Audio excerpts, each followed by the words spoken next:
Мына жолдун боюнан Өзбекстандын чек арасы турат. Немеле зимтор менен тосулган. Ар жагында жүгөрү кала.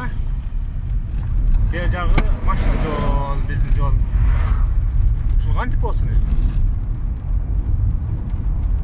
Не, биздин стратегиялык жолубузду ушинтип бууп алышалы булар.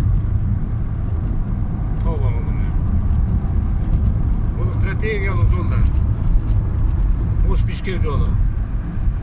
Мына фуралар келет катар-катар. Эгерде бул жолду Өзбекстан бууп кое турган болсо, Кыргызстан экиге бөлүнүп калат. Башка жол жок, bundan башка. Башка жол азыр немеден ары урулат деп атат, жанагы Жалал Абадтан ары Кыбарт аркылуу. Бирок ал жол запасной жол болуп калат да, мына основной жол да бизден. Мына канча километр.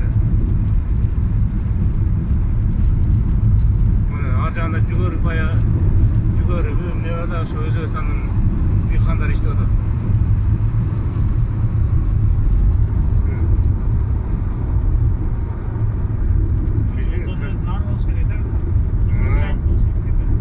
Бул жерден жолдон ары эч болбосо 1 километр ар жактан болуш керек да, граница деген.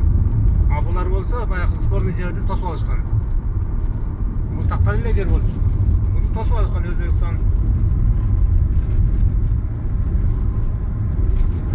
Кантип тосуп алышат булар? Булар эмне? Экинчи мамлекеттин кызыкчылыгын ойлошпойбу?